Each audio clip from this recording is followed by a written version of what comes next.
¿verdad? Que se le extiende este testimonio, también en la práctica es llamado como primer testimonio. Y el testimonio especial es el que se le entrega directamente a la directora del Archivo General de Protocolos. Eso es lo que ustedes tienen que saber la diferencia. ¿A quién es que se le entrega el testimonio o primer testimonio, como ustedes lo quieran llamar, o bien el testimonio especial? El testimonio especial ya se sabe que siempre va dirigido a la directora del Archivo General de Protocolos. De igual manera, es la copia fiel de la escritura matriz, ¿verdad? Acta de protocolización y razón de legalización, que siempre va a extender el notario. La copia simple legalizada, pues esta también es conocida como copia legalizada, es la copia fiel de la escritura matriz. Acta de protocolización y razón de legalización que expide el notario por cualquier interesado, sin cubrir más impuestos que los timbres fiscales de 50 centavos que se adhieren a cada uno por la hoja de papel empleando a expedirlo. A ver, Aurora. Disculpe, buena tarde. No está presentando, ¿verdad, licenciada? No, ahorita no les tengo Ah, presentación. Sí, es que tengo problemas acá con mi máquina, pero yo de igual manera el día viernes les voy a estar compartiendo las diapositivas de la clase de hoy y del día viernes. Bueno. Gracias. Bueno, de nada. Y como les indicaba, pues las formas de poderlo reproducir es como les publiqué ahí en la plataforma de Classroom, que están las dos formas de la transcripción y también de las copias legalizadas, ¿verdad? Que para evitar problemas es mejor, a pesar de que en el Código de Notariado nos da esas dos opciones, pues para lo más sano sería utilizar el sistema de fotocopia. Ahora bien, también en la práctica, jóvenes, encontramos, esto no lo vamos a encontrar en el Código de Notariado, pero en la práctica también tenemos regulados los testimonios parciales, ¿verdad? Estos testimonios son llamados, bueno, los notarios lo utilizan en la práctica y los llaman como hijuelas. Hijuelas, así, H-I-J-U-E-L-A, hijuelas. ¿Por qué? Porque en la práctica se da de que, por ejemplo, al testimonio o el primer testimonio se le saca copia cuando existen varios compradores, ¿verdad? Entonces se sacan las copias y se presentan ante el Registro General de la Propiedad para que ellos realicen una razón, ¿verdad? Y ya se les puede entregar esas copias a cada uno de los compradores. Esto se da únicamente cuando existen varios compradores, pero se llaman hijuelas. Asimismo, en el artículo 67, el artículo 67 es el que nos da los dos sistemas de testimonios, ¿verdad? Los dos tipos de sistemas para que ustedes lo anoten ahí. A partir del artículo 66 en adelante, ustedes pueden ir verificando. También tenemos otro tipo de testimonios que es llamado irregular. A ver, alguien que me colabore en cuál es el fundamento de este tipo de testimonios llamado irregular. ¿O en qué casos es que se da? Se compulsa.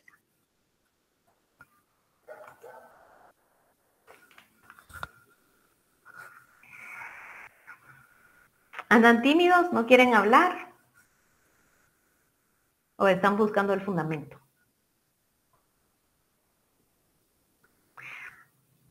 A ver, Andrea Sofía. ¿Ya habías escuchado tú acerca de este tipo de testimonio irregular?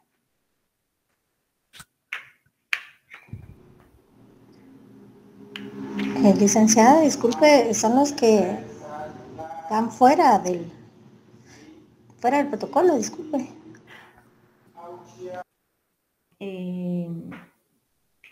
No, recuérdense que tienen que tener claro que los testimonios, o sea, las formas de reproducir las escrituras las escrituras matrices o los instrumentos públicos que van dentro del protocolo es por medio de los testimonios, los cuales tenemos clasificados como los testimonios o primeros testimonios, el testimonio especial y la copia simple legalizada, ¿verdad? Que estas son las que están reguladas en el Código de Notariado. Acá no existe un orden en el Código de Notariado de cómo deben de extenderse, ¿verdad? Sino que ahí indica y establece que a quién se deben de extender cada uno. Por ejemplo, el primer testimonio y el testimonio especial. Y la copia legalizada, que esta puede ser para cualquiera de las partes, ¿verdad? Que intervienen dentro del negocio jurídico. Entonces, les preguntaba acerca de un testimonio irregular, que este sí se encuentra tipificado en una ley o en un código. Pero yo quiero que ustedes me indiquen si tienen conocimiento en qué ley o en qué legislación. Licenciada, disculpe una preguntita, de casualidad no es en la ley de timbres notariales. Si no mal estoy, yo creo que siendo perdida. Ok, gracias Carla. No es ahí. A ver, los que trabajan en... ¿Sí, Helen? Mucho gusto, muy buenas tardes. Disculpe, el artículo 128 del Código Procesal Civil y Mercantil establece que estos son como medios de prueba. No sé si estoy bien en cuanto al tema de los testimonios. Ok, gracias. Sí, recuérdense que los testimonios, el 128 indicaste tú, ¿verdad? Sí, licenciada. Sí, pero recuérdense que este es el efecto, el valor jurídico que tienen los testimonios que establece el Código de Notariado. La pregunta es que existe otro testimonio con otro nombre que se llama irregular, testimonio irregular, el cual no se encuentra tipificado en el Código de Notariado. Y les voy a decir, busquen en su Código Procesal Civil y Mercantil, si lo tienen a la mano, por favor, y leen, alguien que por favor lea el artículo 497. Mejor les digo más claras porque si les sigo preguntando creo que los voy a confundir un poco más. Buenas tardes, licenciada. Voy a leer el artículo. Por favor. Artículo 497. Titulación y registros. El notario compulsará testimonio de las partes conducentes a cada uno de los herederos y legatarios, debiendo insertar en todo caso los pasajes que contengan el reconocimiento de herederos y legatarios, la aprobación de las actuaciones en su caso y la liquidación fiscal. Los testimonios serán presentados a los registros correspondientes y dentro de los 15 días siguientes a su compulsación. El notario dará aviso a las oficinas que proceda para los efectos de los traspasos correspondientes. Excelente, muchísimas gracias. Wendy, tú que leíste el artículo, ¿en qué casos específicos es donde se le llama el testimonio irregular? ¿En qué actos o en qué escrituras matrices? Sería en...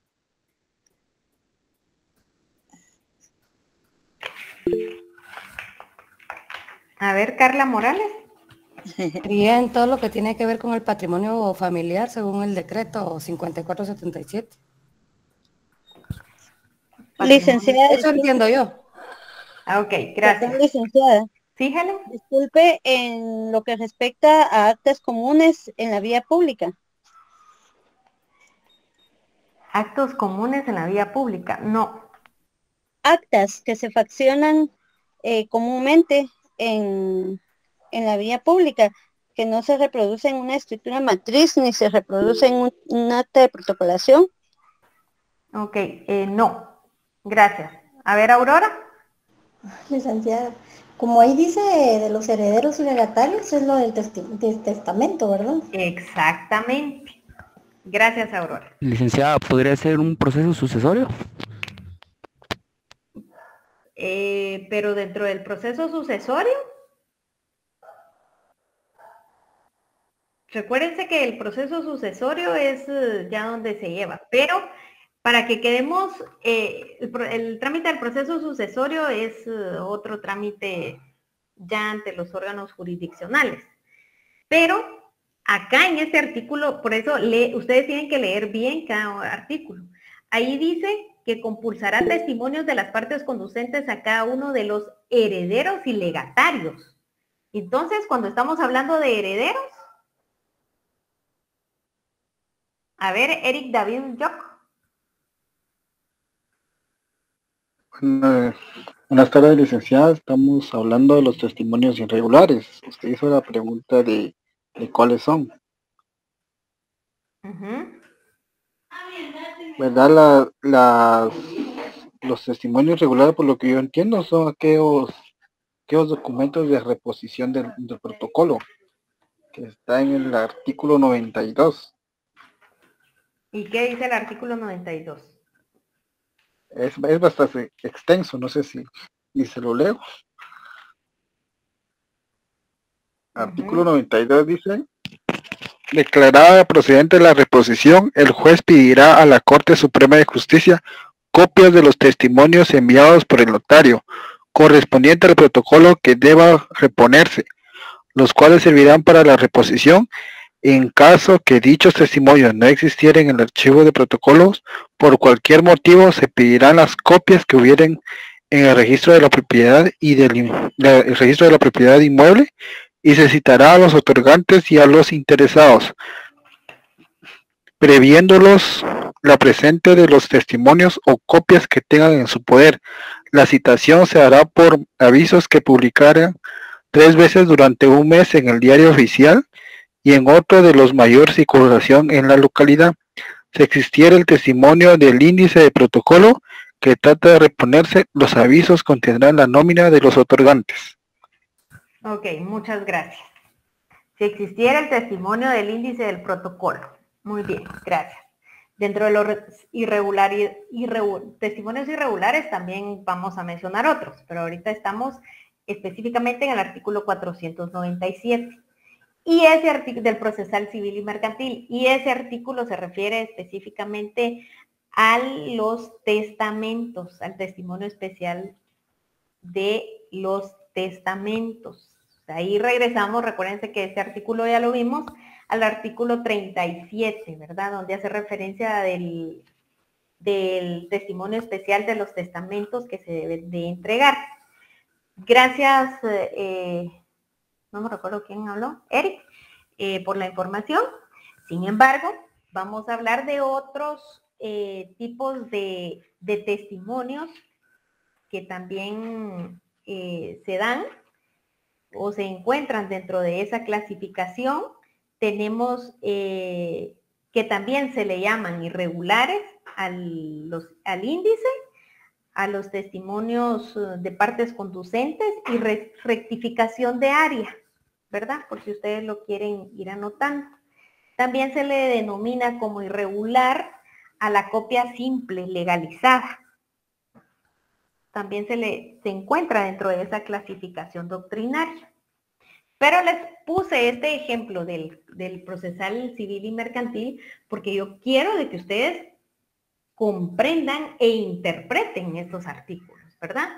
Entonces, cuando estamos hablando de este tipo de testimonio irregular, estamos hablando de lo de los testamentos, ¿verdad? Porque existen herederos y legatarios.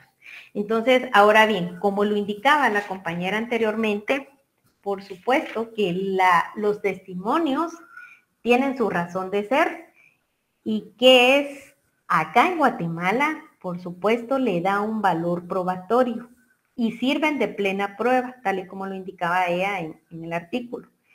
A los testimonios de las escrituras públicas, salvo el derecho de las partes de redarguirlos de nulidad o falsedad, que también para eso les sirve. Por supuesto que es un valor probatorio, porque si no, no tendría razón de ser de que se extienda este tipo de testimonios. Ustedes lo que tienen que tener claro es en qué momento se debe dar estos tipos de testimonio. ¿Qué sistema van a poder utilizar? ¿Estamos claros en cuanto a esto? No sé si tienen alguna duda.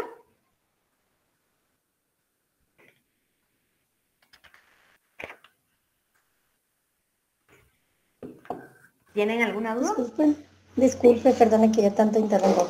No Le tenga- entendí entonces que, gracias, al dar el testimonio de la escritura, tenemos 4 formas. Sería el testimonio, solamente así. El otro se llama primer testimonio, el otro se llama testimonio especial y el otro se llama copia siempre legalizada. Disculpe, así es. Exactamente. Y nosotros podemos elegir, dice usted, entre estos, pero salvo el que es de testamento, ese sí se llama irregular. Sí, se le denomina irregular, pero ojo, ustedes se recuerdan que en Derecho Notariado 1 ustedes vieron acerca de las obligaciones previas y las obligaciones posteriores de los instrumentos públicos. No sé si se los enseñaron.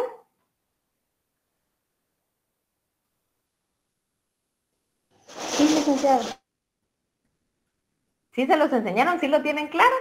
Porque recuérdense de que no es de que, bueno, voy a elaborar una escritura y voy a realizar.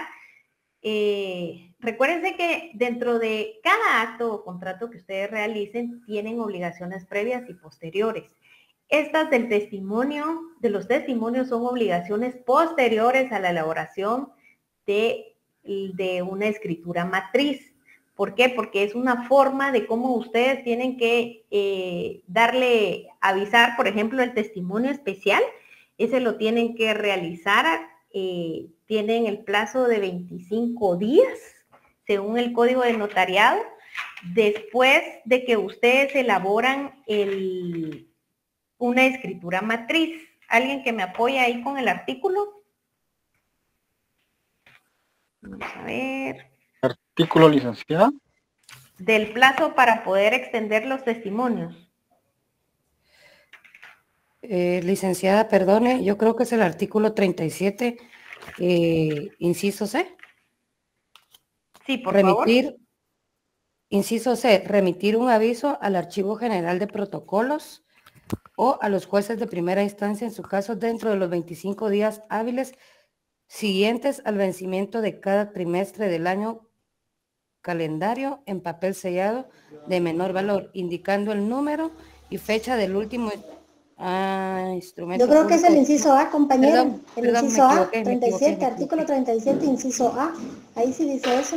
Exactamente. Artículo Gracias. 37, inciso A. Pero si se dan cuenta, exacto, Sí. ahí ustedes en el C le pueden colocar el aviso trimestral y en el otro los avisos de los testimonios especiales le pueden colocar. Son 25 días y si se dan cuenta, pues no varían en los plazos. Son 25 días hábiles. Eso tiene que Perdón tomar por la en cuenta equivocación, ustedes. licenciada. No tengas pena, pero sí era el mismo artículo. Gracias, Carla. Son 25 días hábiles. Por ejemplo, la compañera Helen Soto elabora una escritura de una compraventa el día de hoy. ¿A partir de cuándo le empieza a contar el plazo a ella para los 25 días para dar cumplimiento del testimonio especial? ¿A partir del día siguiente, licenciada? Exactamente. A partir del día siguiente.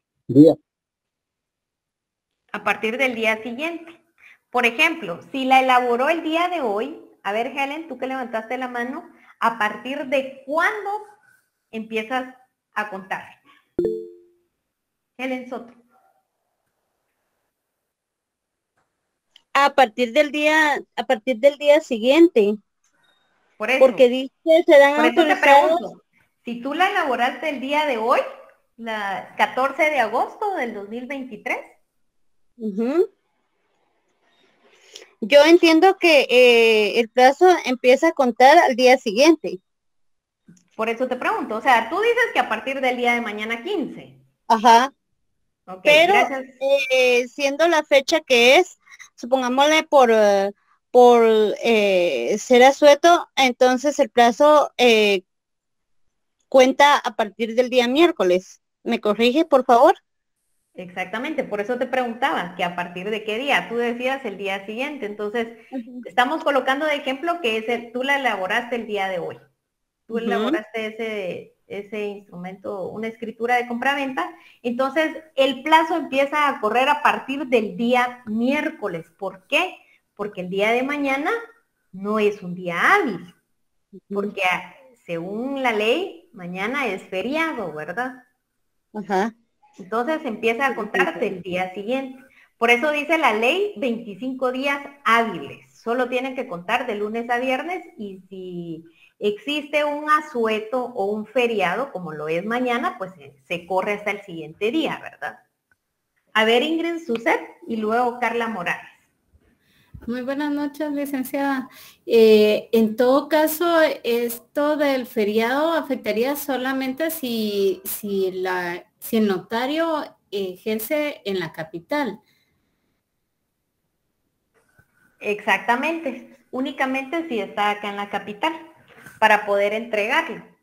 Muy bien, entonces sería el primer, al siguiente, el primer día hábil siguiente a la elaboración del documento, que se comienza a contar los 25 días. Exactamente. Por eso les colocaba el ejemplo, ¿verdad? Que justamente ustedes mañana tienen un descanso por la feria, ¿verdad? Entonces es un feriado. Ahora bien, en el inciso sé que es un aviso trimestral, ahí me confunde un poquito. Ese aviso trimestral, ¿qué es lo que tiene que llevar? Ok, vean, les explico. El aviso trimestral, bueno, para quedar claros con los días hábiles, les puse el ejemplo justamente acá en la capital. Si ustedes estuvieran en un departamento, pues allá existe una sede de la delegación del archivo de protocolos donde ustedes pueden hacer entrega de eso. Entonces, en los departamentos no aplica. Les colocaba justamente el ejemplo acá en la ciudad porque mañana hay un feriado, ¿verdad? No es un día hábil. Ahora bien, con los avisos trimestrales, ¿cómo es que se da esto? Los avisos trimestrales, pues, vean, desde el momento que ustedes vienen y realizan la apertura de protocolo, que eso lo hacen en enero, por ejemplo, si ustedes quieren, por supuesto, ustedes pueden aperturarlo en el transcurso del año, cuando ustedes quieran, en el mes que ustedes quieran. Pero les vamos a empezar justamente en el año de enero para que ustedes comprendan un poco más. Ustedes realizan la apertura de protocolo el día 2 de enero del año, de este año, por ejemplo. Entonces empiezan a redactar instrumentos públicos dentro de su protocolo durante el mes de enero, febrero y marzo. A ver, Gerson, Jonathan, dame un número de cuántas escrituras podríamos elaborar durante estos 3 meses. Enero, febrero y marzo. Estamos hablando hasta el 31 de marzo del 2023 o de cada año. Díganme un número. Alguien que me quiera decir un número. Unas 15, licenciada. Vaya, pongámosle de que es una oficina y tenemos muchos clientes y elaboramos 15 escrituras. Bueno, el trimestre finalizó el 31 de marzo. A partir del día siguiente hábil o los días siguientes hábiles del 31 de marzo, si quieren ustedes se pueden ir buscamos un calendario, si lo tienen a la mano, para que ustedes vayan ahí en concordancia o que vayamos igual. 31 de marzo fue día viernes, 31 de marzo. Hasta ahí finalizó el trimestre. Entonces, a partir de eso contamos 25 días hábiles para que va a tener el notario para poder dar aviso de todos los instrumentos públicos que elaboró dentro de ese trimestre.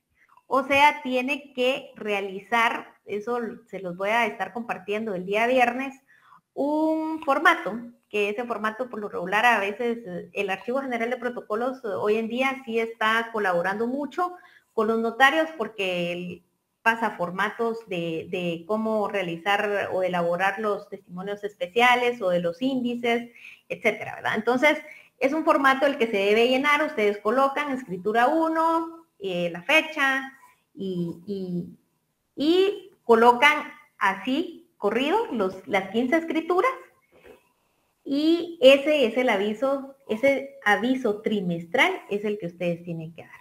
Entonces, si el 31 de marzo cayó viernes, ¿cuándo empezaría el día 1 para nosotros los notarios? Carla Morales.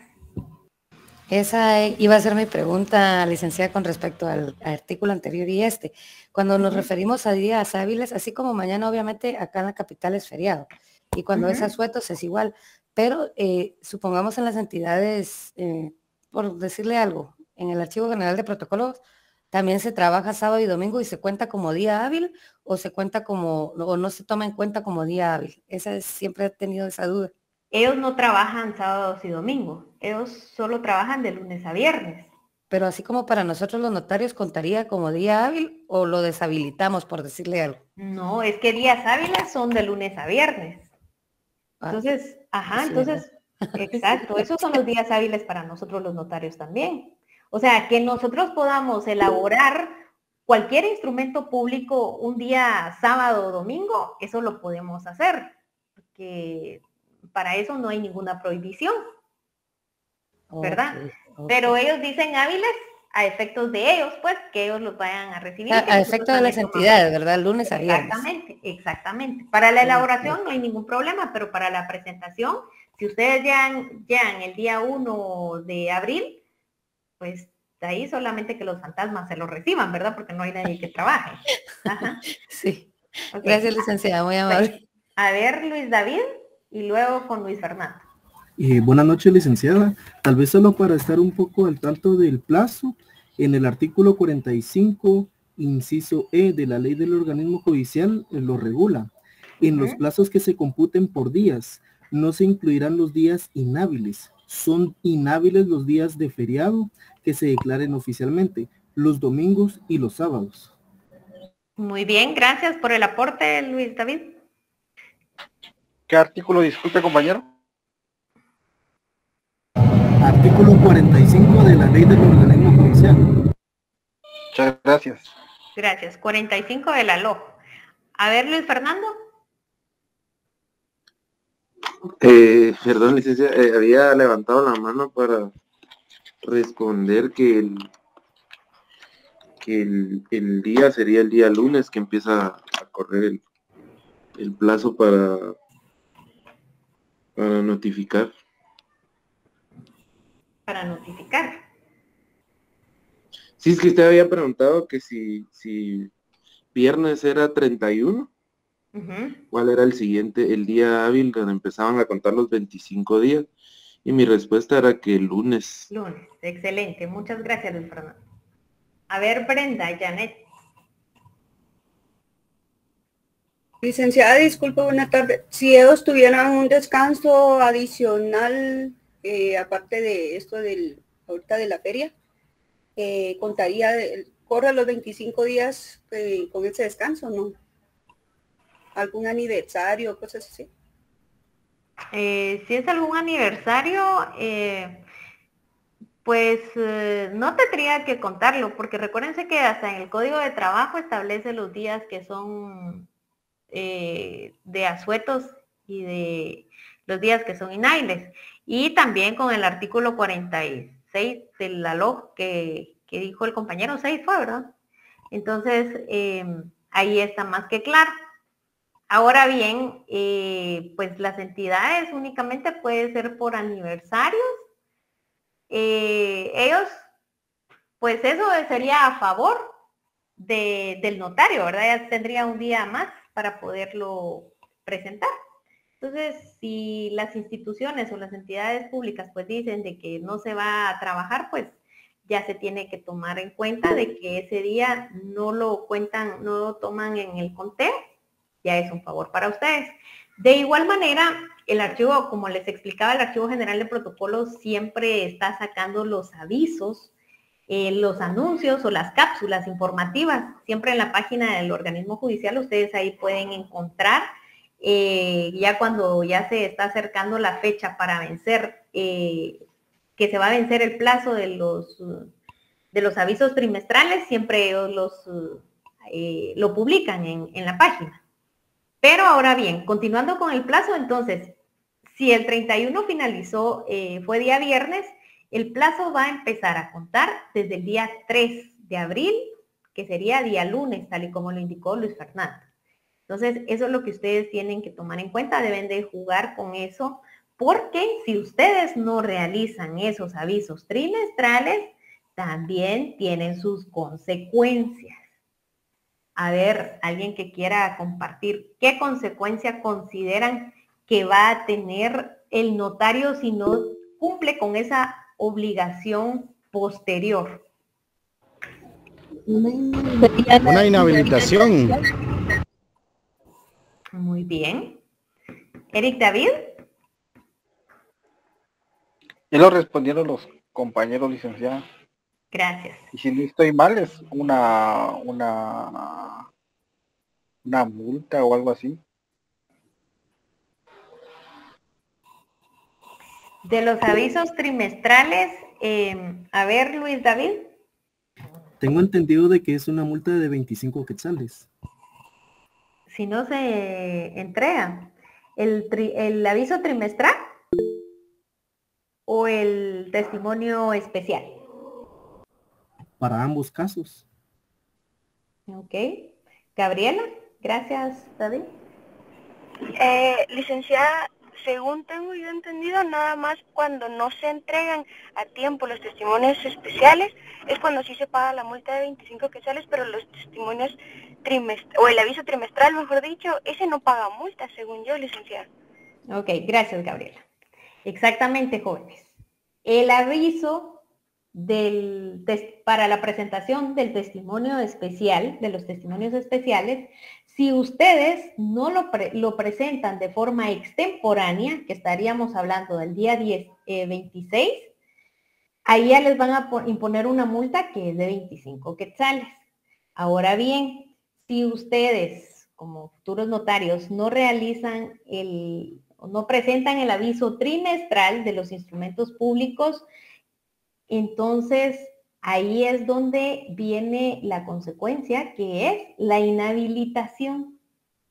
Ustedes han visto que el Archivo General de Protocolos, que en cada trimestre siempre saca un listadito donde van muchos notarios, en ese listadito porque han obviado presentar esos avisos, los avisos trimestrales, ¿verdad? A ver, Gabriela.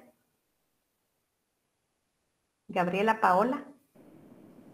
Sí, perdón, licenciada, es que se me olvidó bajar la mano. Ok, de nada. Bueno, entonces, si no se presenta ese aviso trimestral, por eso es bien importante. Y ustedes se dan cuenta que a veces ahí sale una cantidad de notarios, y eso es bien importante también para las personas que tienen o quieren realizar o cuando buscan un notario, deben de verificar que esté activo, ¿verdad? Que no esté inhabilitado. Porque a veces eso genera un poco de problemas, pero es bien importante. Ahora bien, les pongo el caso. Por ejemplo, si el compañero Josué Estuardo, él durante el segundo trimestre, que fue abril, mayo y junio, no elaboró ninguna escritura pública, ¿qué tiene que hacer?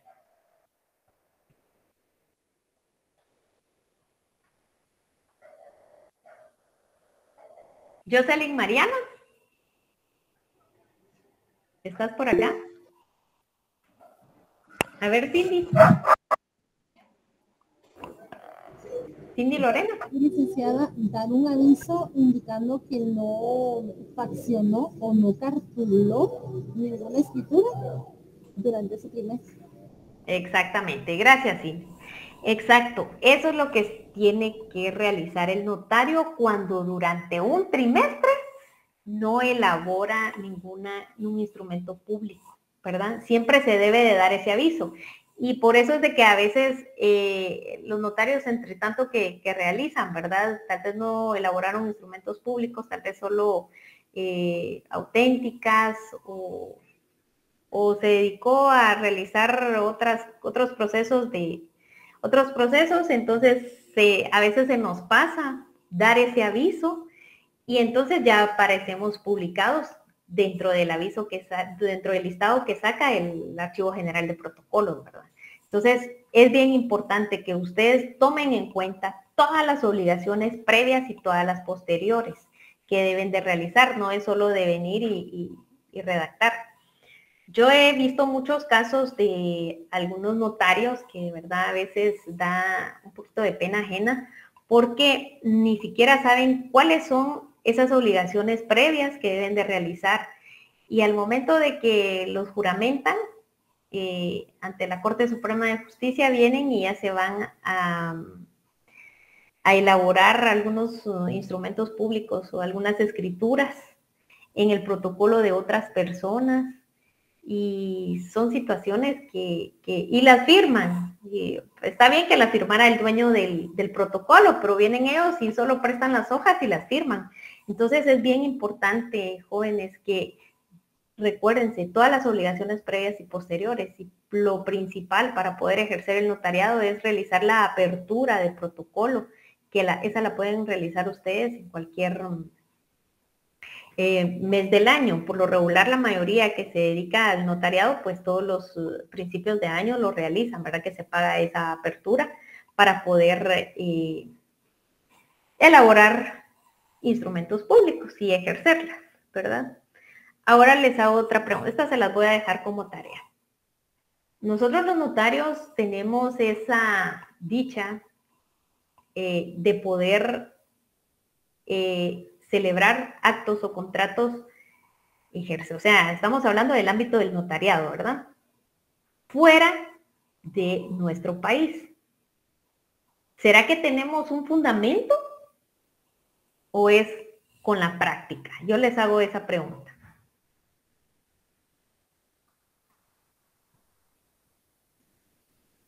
Esto lo vieron ustedes en Notariado 1.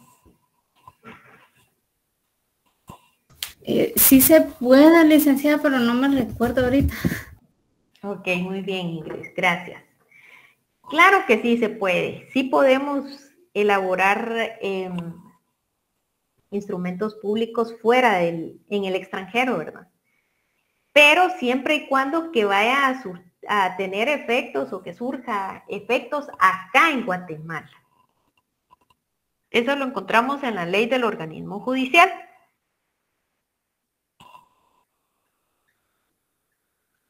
La ley del organismo judicial, específicamente en el artículo 43.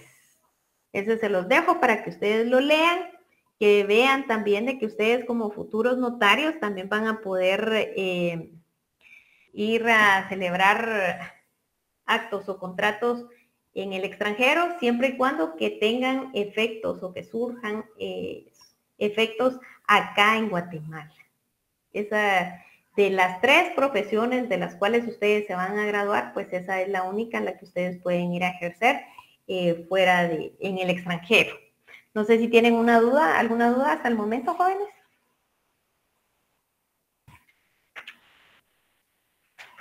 Licenciada, me surge la duda que si todos estos documentos que se harían en el extranjero se tendrían que apostillar o no.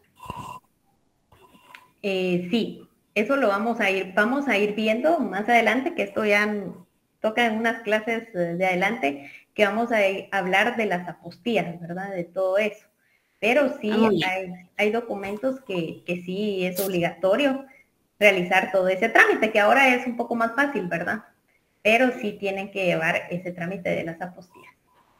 Gracias, licenciada. Vale, pero ese sí va a ser tema de otra clase. No sé si tienen alguna duda. ¿O nos quedamos hasta acá? ¿Tienen claro? ¿Les quedó claro? Recuérdense que sí, los testimonios tienen valor probatorio, ¿verdad? Entonces, si no tienen dudas, pues... Solo con una... Sí, cuéntame. Con una duda. me quedó duda del testimonio irregular, o sea, el parcial sí lo tengo claro, pero el testimonio irregular, pues nos dio el fundamento, pero, o sea, doctrinariamente se le denomina de alguna manera, o es que ahí me perdí, la verdad. En el irregular. Pues en el irregular, Sí. doctrinariamente se le llaman expedición de testimonios, doctrinariamente.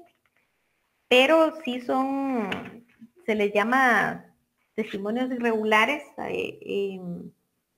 Acá en el artículo 67, ahí ustedes pueden leerlo detenidamente, nos da este fundamento de los testimonios que deben de ser compulsados, ¿verdad? Y el 66, pero doctrinariamente se le llaman testimonios irregulares, ¿verdad? A ver, Ruth. Ok, gracias. Bueno. Licenciada, buenas noches. Fíjese que yo tengo algo escrito para acá de la ley de rectificación de fincas urbanas, el decreto 12583, que es el rectificación de área de bien inmueble urbano. Sí se refiere a esos testimonios irregulares, ¿verdad? Exactamente. Sí, a eso se refiere también, los irregulares. Gracias, licenciada, muy amable. De nada.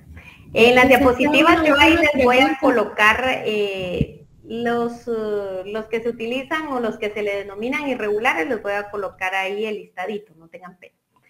Perdón, ¿quién habló? Yo, licenciada, disculpe. Ahí sí que para fines del examen, ¿cuántos tipos de testimonio son? Porque tenemos el primer testimonio, el testimonio especial, la copia simple legalizada, el testimonio parcial y el irregular. Entonces, exacto. Son esos. Son 5. Sí, testimonio especial, copia simple legalizada y los testimonios irregulares. Los parciales, esos no los tomamos como otro tipo de testimonio. Bien, tómenlo como, esto es que estos testimonios parciales son más que todo en la práctica, se le denomina. Pero, muy bien. Legal, los testimonios que tenemos en el código, pues únicamente tenemos el testimonio, o bien sea el primer testimonio, el especial, y el copia simple legalizada y los irregulares. Ahora los parciales, estos sí son denominados en la práctica, más que todo. Muy bien, que son los denominados hijuelas, que son las copias que se le dan si son varias personas las que... Exacto. Las que darle una copia. Sí, si son varios compradores, entonces... acá es donde se sacan varias copias para llevarlas al registro de la propiedad. Esto más que todo es en las escrituras o de los instrumentos que llevan registros, ¿verdad? Y si son varios compradores, ustedes las presentan ante el registro respectivo para que ellos le realicen una razón, y a eso es que se le llaman hijuelas. Muy bien. Gracias, licenciada, muy amable. De nada. A ver, Carla Morales. Licenciada, buenas tardes. Disculpe con una consulta. Tal vez no tiene que ver directamente con los temas que tratamos hoy. No sé si usted podría darme a mí un tip, porque yo no tengo problema con la parte teórica. O sea, no es que me lo sepa todo de memoria, pero a mí me cuesta mucho que se me quede la redacción casi que exacta de los documentos. Por eso casi la primera vez que pasé notariado de 2 la perdí. Ok. Vean, la redacción, pues nosotros como docentes, pues les damos a ustedes, incluso en la página en la plataforma de Classroom, yo ahí les publiqué los formatos de los testimonios de los 2 sistemas, que es el de fotocopia y el sistema de legalización. La redacción pues no varía mucho. Si ustedes le quieren agregar con sus propias palabras algunas situaciones, pues no hay ningún problema. Pero los formatos sí es importante, por lo menos yo como docente sí se los voy a estar compartiendo para que ustedes se guíen. Lo que ustedes tienen que tener claro, O sea, porque recuérdense, de nada les va a servir que ustedes tengan todos los formatos ahí, pero si les pongo un caso en el examen, ustedes tienen que saber cuál va a ser esa obligación previa, qué es lo que deben de redactar y cuáles van a ser esas obligaciones posteriores. Si en un dado caso yo les pido eso, ¿verdad? Entonces, eso es lo que ustedes tienen que tener claro. Los formatos de las, o minutas, como ustedes les llamen, pues con mucho gusto yo se las voy a estar compartiendo. Incluso les voy a compartir también de una escritura pública o conforme vamos adelantando. Por ejemplo, la siguiente clase nos toca que hablar sobre el tema de las actas de protocolización. Entonces yo les voy a estar pasando también el fin de semana les voy a estar publicando esos formatos para que ustedes se guíen, ¿verdad? Gracias, licenciada. O sea que como base, más que todo tenemos que saber cuáles son nuestras obligaciones previas y las posteriores. Exactamente. Y saber qué es lo que ustedes pueden asesorar, qué instrumento público deben de, por ejemplo... De acuerdo a la situación. Exactamente. Al caso que les presenten las personas, ¿verdad? Ok, muchas gracias, licenciada. De nada. ¿Alguien más? Vi que levantó la mano. No sé si... Licenciada, buenas noches. Lo que estaba preguntando la compañera sería como el ejemplo que nos dio en la plataforma de Classroom, ¿no? La vez pasada con el tema de las actas. Sí, algo así. Eso es lo que ella decía, de que quiere, que si les voy a estar compartiendo esos formatos. Sí, claro, se los voy a estar compartiendo. Para lo del examen, que me imagino que va a venir esos ejercicios, no sé. Sería cuestión de practicarlos, ¿verdad? Sí, ustedes deben de practicar y verificar conforme a los temas que ya vamos avanzando, qué es lo que se les va a pedir, ¿verdad? Muy bien. Gracias, licenciada. Vaya. A ver, Teodoro. Sí, les deseo muy buenas noches. Buenas noches. Solo una consulta. A la hora del examen, la redacción ¿se puede hacer a compu o solo a mano? Lo pueden realizar a computadora, pero no, jóvenes. El examen sí va a ser específicamente a mano. Por si ustedes quieren empezar a comprar las hojas español o hojas oficio para que se vayan preparando, lo que sí les voy a pedir es de que utilicen letra legible, porque eso a mí me va a llevar bastante tiempo de poderles calificar, porque tengo más de 200 o como 200 alumnos aproximadamente. Entonces sí me voy a llevar mi tiempecito para poderlos evaluar. Pero sí va a ser a mano. Van a haber algunas cosas que pueda hacer de que para un trabajo del segundo parcial yo se los pida y ustedes lo van a realizar a computadora o bien a mano, pero en el examen sí tiene que ser a mano. Así que por eso les indicaba de que vayan preparándose. Ustedes ya tienen la fecha del examen que nos toca para que o se quedan en su trabajo realizando su examen o que lleguen un poco temprano a sus casas. Ya. La otra duda, licenciada, ¿el examen va a ser a la hora de la clase o más? Lo que pasa es que habemos muchos que tenemos problemas en el trabajo. Por ejemplo, yo salgo hasta las 6 de la tarde en el trabajo. Y muchas veces no me permiten que yo me quedo dentro de las instalaciones. Entonces sí me dificulta un poco. Entonces por eso yo tengo esa duda. Si el examen va a ser a las 6 o una hora después o no sé qué. Ahorita Licenciada, fíjese que yo vi que todos los exámenes van a ser a las 8 de la noche para nosotros que estamos en la nocturna. Sí, eso estaba corroborando ahorita, muchas gracias. Eso estaba revisando en el calendario y sí van a ser a las 8. Ustedes tienen esa ventaja, imagínense. Sí, pues no, sí le agradezco bastante, licenciada, porque sí se necesita tiempo para estar preparado. Sí, por supuesto. No, y vean, la verdad es que es una ventaja que ustedes tienen hoy en día. Ya hubiera querido yo, pero a veces cuando yo estudié por lo menos sí me tocaba que correr para estar a las 6 en punto, ¿verdad? Entonces, ustedes valoren mucho eso y a pesar de que están en línea, pregunten, porque a veces de verdad yo sé que cuesta poder tener la atención de 200 alumnos y que comprendan de esta forma virtual es un poco complicado. Pero yo sí les insto, jóvenes, a que pregunten si tienen dudas porque este curso es bien importante, es un título del que ustedes van a tener, ¿verdad? Del cual ustedes van a poder trabajar y el cual les va a dar de comer. Entonces, por favor, pongan mucha atención. Yo no quiero que ustedes algún día los llevo a ver ya ejerciendo esta hermosa profesión y que tengan problemas o que aparezcan ahí en el listado de inhabilitados. No me va a gustar, pues, porque por lo menos a mí no me gusta ver a los colegas que a veces aparecen ahí, ¿verdad? Y a veces solo fue porque, se le pasó un día o se le olvidó. Entonces sí es un poco incómodo, porque recuérdense que toda esa información es de información pública, lo ven muchas personas. Entonces este curso es muy importante, jóvenes, pónganle mucha atención. Y no sé si tienen otra duda, no sé si aclaré tu duda, Teodoro. Sí, ahí estamos, licenciada, muchas gracias. Okay. Disculpe, ¿y cuánto tiempo los inhabilitan? Hasta que, pues, ese listadito queda hasta el siguiente trimestre.